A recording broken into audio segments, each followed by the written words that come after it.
साथियों, जैसा कि आप सभी जानते हैं कि हम श्री रामचरितमानस का अध्ययन कर रहे हैं और इसका एकमात्र उद्देश्य जन जन तक यह आवाज पहुंचे कि राम कथा हम सबके हृदय में वास करे। इतनी सी कामना है, इससे ज्यादा कुछ नहीं। गोस्वामी तुलसीदास जी कृत ये रामायण, जिसमें 8 कांड सम्मिलित हैं। साथियों, आज 486वें पेज पर अयोध्या कांड में हम कथा पढ़ेंगे। आज 157वें दिन की कथा है। समय ना गंवाते हुए शुरू करते हैं कि गुरहि देखि सानुज अनुरागे, दंड प्रणाम करन प्रभु लागे। मुनिवर धाय लिए उर लाई, प्रेम उमगि भेंटे दो भाई। गुरुदेव को देखकर लक्ष्मण जी सहित रामचंद्र जी स्नेह में मग्न हो साष्टांग प्रणाम करने लगे। मुनिवर ने दौड़कर उन्हें अपनी छाती से लगा लिया और प्रेम में भरकर दोनों भाइयों से गले मिले।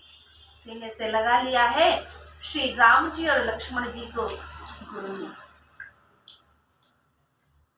प्रेम पुलकी केवट कई नामू, कीन दूर ते दंड प्रणामू।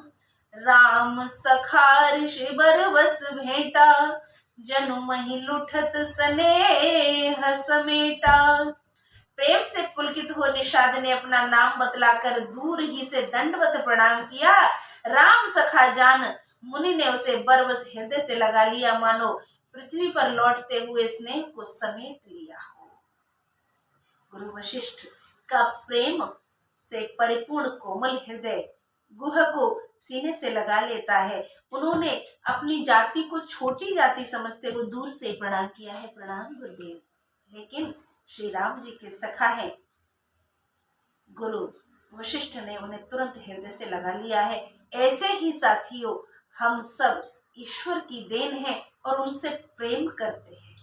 वो किसी भी जाति या धर्म का व्यक्ति है, हिंदू, मुस्लिम, सिख, ईसाई, कोई भी, तमाम जातियां हैं, तमाम धर्म है, किसी भी जाति वर्ण का है, लेकिन वो ईश्वर की संतान है और किसी न किसी रूप में वो उस अदृश्य शक्ति से प्रेम करते हैं।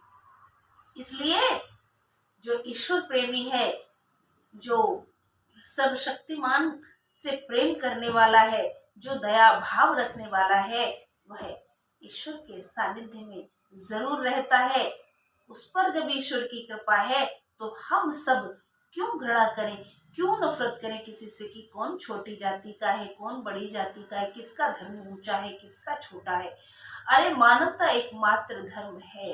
गुरु वशिष्ठ से यहाँ हमें सीख लेने की आवश्यकता है कि कोई छोटा बड़ा नहीं होता है। आगे बढ़ रहे हैं कि रघुपति भगति सुमंगल मूला, नभ सराही सुर बरी सही फूला। एहि सम निपट नीच को नाही, बड़ वशिष्ठ सम को जग माही। राम जी की भक्ति आनंद की मूल है। इस प्रकार बढ़ाई करके देवता फूल बरसाने लगे। वे कहने लगे, इस निषाद के समान अति नीच कोई नहीं है और वशिष्ठ जी के समान बड़ा कौन है, क्योंकि वो छोटी जाति में पैदा हुए। जाति से कोई छोटा नहीं होता है।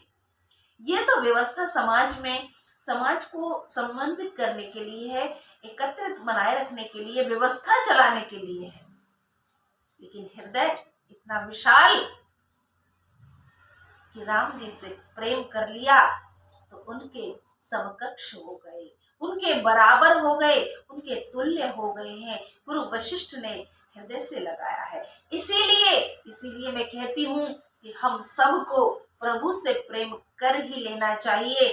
रामायण के सानिध्य में जब हम आ जाएंगे, बड़े अच्छी प्यारी बातें सुनने सीखने को मिलेंगी और मन में जितने भी सवाल कौंधते हैं ना, उस सब का जवाब इस रामायण से ही हमें मिल जाएगा। देखिए ना, निम्न जाति में पैदा होने के बावजूद, निषाद होने के बावजूद स्थान कहाँ मिला है? राम जी के साथ, है ना। इसीलिए हम सबको राम जी से प्रेम कर लेना चाहिए ताकि हम सबको भी उच्च पदवी मिल सके। बोलिए सियावर रामचंद्र भगवान की जय, बेहड़ वाली मैया की जय।